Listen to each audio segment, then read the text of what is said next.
So మీరే అంటున్నారు ఒక పక్క ముఖ్యమంత్రి రోడ్డే గ్యాప్ మీ ఇంటికి సీఎం సార్ ఇంటికి. సో ఆ రోడ్డు గ్యాప్లో చాలామంది విఐపీస్ కూడా ఉన్నారు. సో పొలిటికల్ కావచ్చు లేదంటే పబ్లిక్ రిప్రజెంటేటివ్. సో ఇట్లాంటి ప్లేస్లో చోరీ జరగడాన్ని ఎట్లా చూస్తారు? ప్రభుత్వానికి భద్రతా వైఫల్యం కారణంగా ఏం చెప్పదలుచుకున్నారు?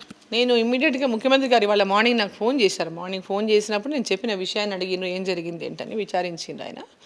చెప్పిన ఇట్లా విషయం ఇది, నేను ఎక్కువ శాతం బయట తిరుగుతుంటా కాబట్టి నాకు నా ఫ్యామిలీ ఇంట్లో అందరూ ఆడపిల్లలు ఉంటారు, నా ఫ్యామిలీలో కూడా భద్రత అనేది చాలా ముఖ్యము. నేను స్టేబుల్గా నేను పని చేయాలి ప్రశాంతంగా అంటే నాకు ఇంట్లో ఏం జరుగుతుందో అనేటటువంటి టెన్షన్ ఉంటే నేను పని కూడా చేయలేను.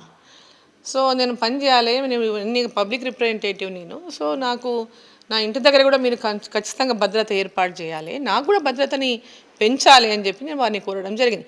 జనరల్గా నేను సెక్యూరిటీని ఎప్పుడు కూడా అంటే నాకు పెద్ద ఇంట్రెస్ట్ ఉండదు. ఎందుకంటే నేను గ్రామాలకు పోయినప్పుడు కూడా నా వెనక ఉన్న ఇద్దరు గన్మెన్లు కూడా నా వెనక ఉన్నప్పటికీ కూడా వీళ్ళు వస్తుంటే ఆపుతుంటే నాకు నచ్చదు. అంటే నువ్వు ఆపొద్దండి, మీరు కార్యకర్తలు వచ్చే వాళ్ళని మాట్లాడియకుండా ఆపొద్దండి అని చెప్తుంటా.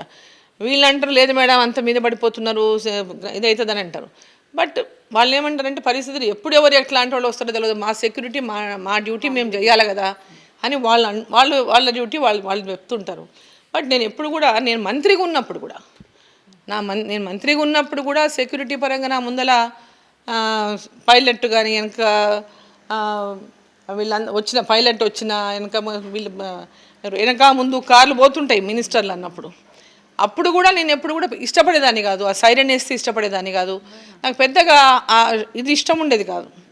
సో ఎప్పుడు కూడా దానికోసం సెక్యూరిటీ కోసం ఆరాటపడింది లేదు, సెక్యూరిటీ కావాలని ఇది చేసింది. బట్ ప్రజెంట్ డేస్ అంటే చూస్తుంటే కనుక అనేక ఇష్యూస్ చూస్తుంటే సెక్యూరిటీ అనేది చాలా అవసరం అనేది మాకు అనిపిస్తుంది. ఎందుకంటే నేను ఒక మహిళా రిప్రజెంటేటివ్గా అక్కడికి వెళ్ళినప్పుడు గుంపులుగా పైన పడిపోతుంటారు. దాంట్లో ఈరోజు మనకు సోషల్ మీడియాలో సెల్ఫీల కోసం వస్తుంటారు.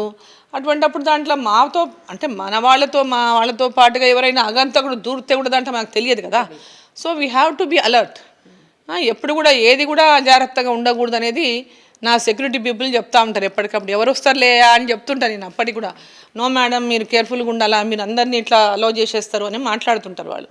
సో ఎప్పుడు కూడా సెక్యూరిటీ కోసం తాపత్రయపడలేదు. But this is the time ఎట్లా వచ్చిందంటే సెక్యూరిటీ నాకు అవసరం ఉన్నది అనేటటువంటి పరిస్థితి ఈరోజు వచ్చింది.